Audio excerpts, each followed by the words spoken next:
So this is my oral final exam. So some background information on the American woodcock from our guest lecture with Dr. Blomberg. Background information. So the American woodcock is a shorebird. They are included in the same order as the sandpiper. They do thrive in upland forested habitats. Wooded forest environments, this is unique to this species. Unlike other shorebirds, obviously, they do not live along the coast or the shore. They breed and are located in most of the east, north, and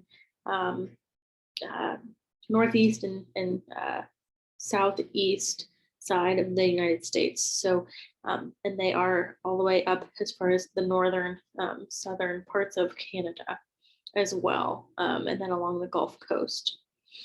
They will stay near around their local nesting and breeding locations for anywhere from 2 to 20 years.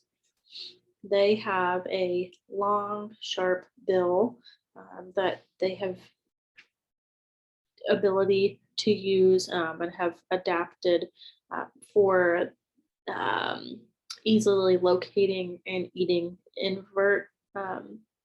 invertebrates and earthworms. Earthworms making up anywhere from 90 to 95% of their diet, so huge part of their diet. There are 7 different species around the world. Some of these on many other continents as well. So some other big locations being Europe, China, and Japan. And they do, of course, have a history of long-term decline. And this has been going on since the 1960s. A big part of why this research and study has been going on.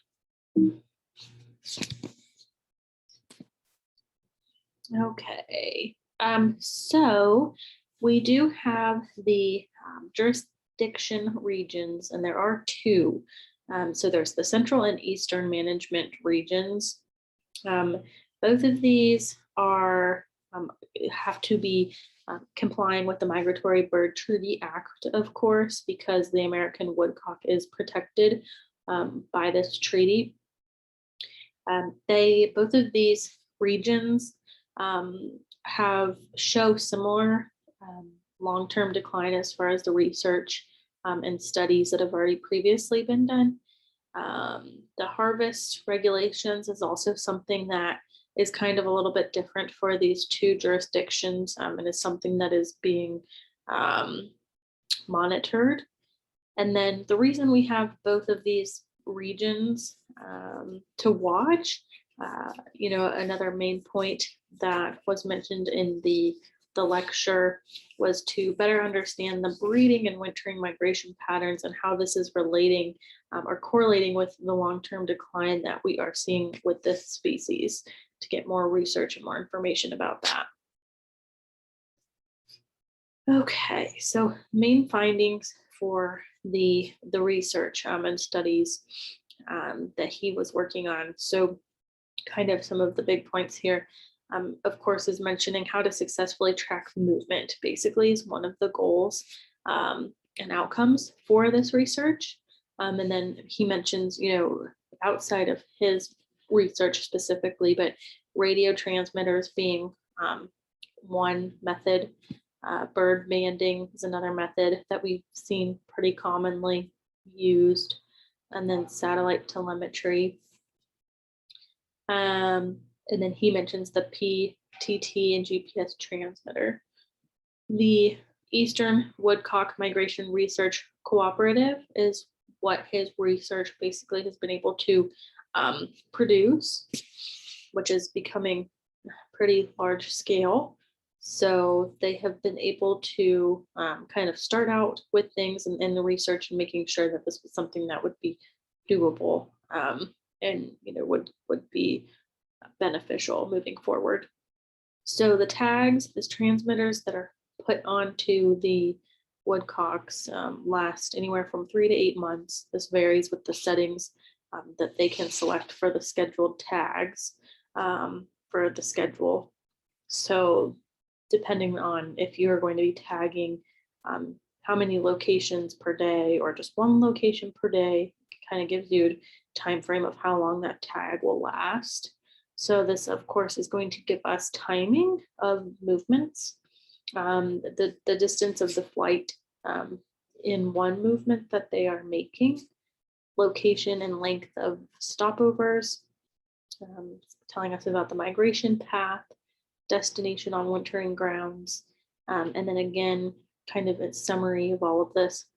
Their main goal is to support the management of the American woodcock through research targeted at woodcock migration and the full annual cycle.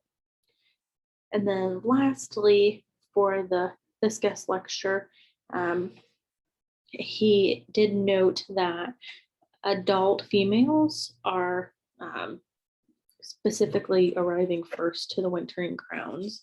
And this is adults that leave prior to younger, under a year-old hatchlings, and that they are arriving first.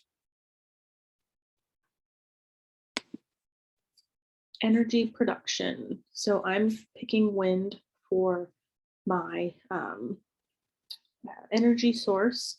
So one of the papers that I found and I'm going to be discussing is called Collision Mortality of Local and Migrant Birds at a Large Scale Wind Power Development on Buffalo Ridge, Minnesota. This took place in 1994 when this all started. This was at an energy center, and they wanted to start a wind development project in Minnesota. So they ultimately produce 425 megawatts of electricity. I forgot to include it here, but I believe there were 320 or so windmills, wind turbines total.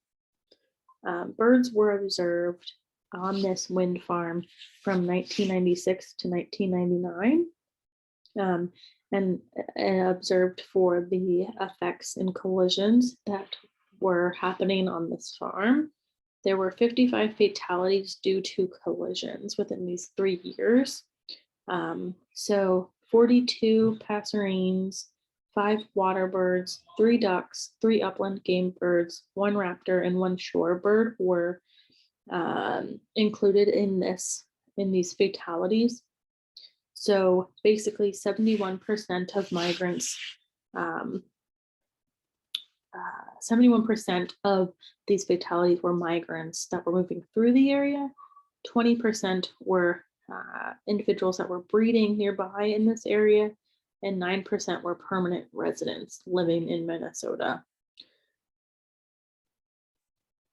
So also kind of takeaway home point for this article, wind farm development will continue to contribute to collision mortality of birds in the United States. So this is something that we do need to be paying attention to and continuing to observe moving forward with these productions. Okay, and then my second paper here to talk about wind and the impacts that we're having and seeing on birds. This is titled Ecological Impacts of Wind Farms on Birds, Questions, Hypotheses, and Research Needs. So this article paper is discussing mainly and a lot of the why and hows of all of these fatalities and all of these conclusions that we're coming to, and how we can basically do better. So they are summarizing all of the current pieces of evidence that we have to kind of make more awareness of, yes, we are seeing more fatalities due to these wind turbines, and then wanting to identify research needs that will better inform us and the public, so researchers, decision makers, stakeholders, and developers for the future, to help and mitigate any of these negative effects that we're seeing with the wind power developments on birds. So some of the how is this happening that they're looking at, just kind of throwing out all of the options and all of, all angles, but flight conditions, it can be contributing, lighting of the turbines, the bird activities, why are they there, when are they there, what are they doing in these locations, the design and layout of these farms, and the habitat disturbance that's going on with the farms that are being put into place. And then basically kind of summarizing and what came about this, mentioned the U.S. Fish and Wildlife Service land-based wind energy guidelines came about in March of 2012 to assess potential adverse effects to species of concern.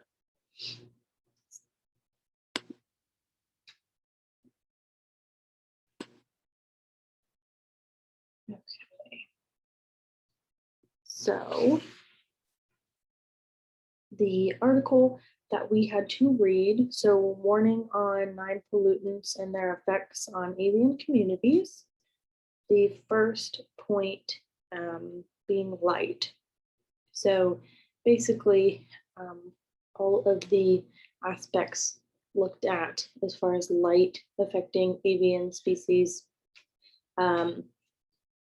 is, we know that vision, sleep, and singing, 18% of studies that were done show that this has been compromised for avian species. Behaviors and locomotion were huge, and about 50% of the studies completed did show that that light is affecting behaviors and locomotion. Noise, communication, and vocal adjustment are the big two aspects that are very much being affected. So the frequency, performance, and duration of communications, this is 32% of studies that were done. Air, so air pollution, a big aspect is the biomonitoring of atmospheric pollution. And this was mainly to test the routes and spatial distribution between species. So 23 to 29%, varying on what pollutant it was, but 23 to 29% of species are affected by air pollution. Heavy metal, this is tested with the use of feathers, tissues, so brain, liver, muscles, or blood sampling. And this is huge. This is 73% of studies. Avian species were affected by this as well. Radioactive pollution. So we are looking for consequences, including the species richness, how this is being affected, behaviors, morphology, physiology, genetics. And this is 21% of studies that were completed. Species are affected. Okay, so pesticides, feathers, tissues, blood, eggs are what is mainly used in order to test for pesticides. And if they've been exposed, there's a link between the habitat preference and contamination that we are seeing with this, and then as well as an agricultural correlation that is of concern. So 31 studies did find that this is very much still a problem. Pharmaceutical pollutants, this is being done in Europe and Asia and being tested. More studies currently, though, need to happen as far as to give us more information and stats on this. I did think it was interesting that they mentioned veterinary pharmaceuticals. There are 2 articles, 2 papers that are mentioning that this is a threat to avian species. So I would be more curious to learn more about that. Oil pollution. This is mainly known for affecting behavior, breeding, diet, population, sex ratio has been altered by petroleum-based contaminants. This is 13.5% of studies. that were done. And then environmental contamination through body analysis is 20.5% of studies. Plastic ingestion, so 71% of species from these studies did show that they had ingested plastic, and this is mainly found through the stomach content analysis. Can also be analyzed other ways as well, like through feces, for example. And then, in my opinion, light, I think, is the most important aspect of pollutants that I think we can really work on. I think that's something that we as humans need to be more aware of, and we're too comfortable. I think that that's an easy, very easy topic that can be much improved from where we are now and how much light and resources we're using. So I think that's huge. I think especially because 50%, I believe, of species are being affected in these studies that were done anyway. But I just think that's huge and very simple for on our end to work on. And then the least expected that I thought was the pesticide. The amount of studies of species that were found to be contaminated with pesticides. I was not aware that this was still a huge problem. I had no idea. I thought that we were doing better with this, but I would think for now, where we are with everything and how far technology and everything has come, that we would be kind of doing better than 31 studies that were done. I think that that's a lot being affected that can be improved as well. So I think we can definitely do better with that. Something to be mindful of. Great. And then these are my sources. So for my 2 papers with the wind sources and the paper that we read there at the end. Thank you.